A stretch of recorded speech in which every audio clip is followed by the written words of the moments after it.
Mordomia cristã vai muito além do que ficar na mordomia do descanso, ou um mordomo que lidera os seus empregados em uma mansão. Mordomia cristã trabalha tempo, templo, talento e tesouros. A lição desse trimestre vai abordar esses 4 aspectos essenciais para a nossa vida. Mordomia cristã, afinal, são os motivos do coração. O impacto na fidelidade nos dízimos. Jovem, o dízimo pertence ao Senhor, 10% pertence a Ele. Nós já vimos isso no vídeo anterior. E você não tem noção quando você devolve o dízimo das bênçãos que Deus pode lhe trazer. E você não tem ideia do impacto que isso causa na pregação do Evangelho. É claro, um impacto positivo. Preste atenção nesse vídeo que Deus vai falar com você.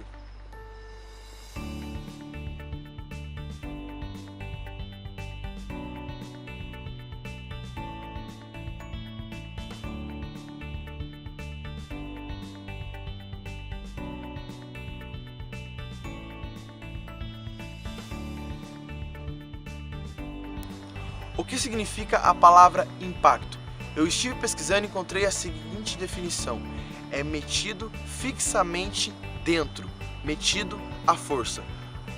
Com a devolução dos dízimos é a mesma coisa. Nossa, como assim, João? Sim, porque é algo que é metido algo adentro, né? Algo que administra e depois distribui para a pregação do Evangelho. E isso causa um tremendo impacto na pregação do Evangelho. Jovem, devolver o dízimo é mais que obrigação, afinal, pertence ao Senhor, como vimos no vídeo anterior. Além de o dízimo ser santo, ele é uma bênção. Então preste atenção, jovem. O dízimo, nós devolvendo o dízimo, é uma bênção, certo? E se nós somos abençoados, se Deus nos abençoa, nós também precisamos abençoar os outros. Eu e você, jovem, precisamos ser uma bênção na vida das outras pessoas.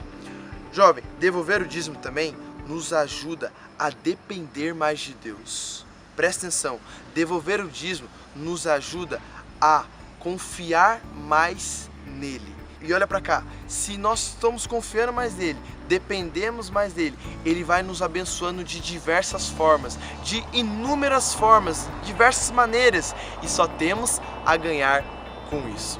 Estou devolvendo o dízimo com forma de gratidão e adoração a Deus, ou somente como se fosse uma exigência que eu devo cumprir? O dízimo não é uma troca que fazemos com Deus, não é algo meritório do tipo, dou o dízimo para ganhar o céu. Não, jamais.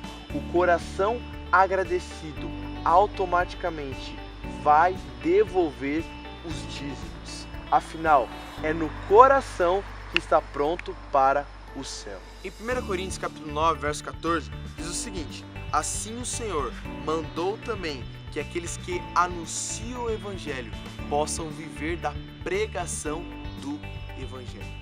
Jovem, eu gostaria de explicar esse texto contando a história do apóstolo Paulo. O apóstolo Paulo, quando ele estava andando na Macedônia, ele pregando nas igrejas, e ali ele começa a falar assim na igreja que ele está atuando, pregando o Evangelho, né?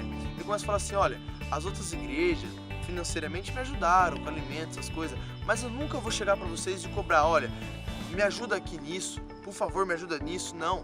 O apóstolo Paulo, independente das dificuldades, ele encarava a situação, não tinha essa. Mas, se você analisar ali a história em 2 Coríntios, capítulo 11, versos 7 ao 10, você vai perceber que nas entrelinhas, Paulo parece que está um pouco cobrando o povo, sim. Mas não era bem isso, não era exatamente isso, Paulo cobrando, não era isso. Mas pensa comigo, jovem, Paulo pregando para lá, para cá, em vários lugares. Como é que ele ia se manter?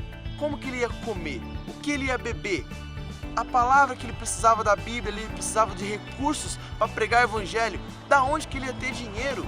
É difícil a pessoa viver do Evangelho assim, né? Querer viver no Evangelho, mas não ter recursos para bancar o Evangelho. É a mesma coisa com na nossa igreja, né? Tem associação nas missões, né? Como é que o missionário lá na África vai levar o Evangelho, vai pregar o Evangelho, se ele não tem o que comer, se o dinheiro do dízimo não tá lá para comprar uma maçã, se o dinheiro do dízimo não tá lá para dar para ele ali um recurso, uma ferramenta para ele conseguir pregar o evangelho? Jovem, entenda uma coisa do fundo do meu coração: os dízimos são para a pregação do evangelho. Ah, então você pode pensar assim também: salvação e dízimo. Significa então que eu vou ser salvo se eu devolver o dízimo? Não, jamais, não é pelas obras da lei. A gente ficou claro na lição do trimestre retrasado, passado, enfim. Não é isso, jovem. A questão é o seguinte, que devolver o dízimo faz tudo parte do pacote. E se você é fiel a Deus, se você já é salvo, automaticamente você já vai devolver o dízimo. Jovem, no fundo do meu coração, entenda uma coisa: o dízimo, novamente repito, são 10% de todas as suas primícias e pertence ao Senhor. Então, jovem, se cuida, estuda mais a palavra de Deus e começa a devolver o dízimo. Começa a devolver o que é dele. Forte abraço, até o próximo vídeo e é isso aí, é nóis.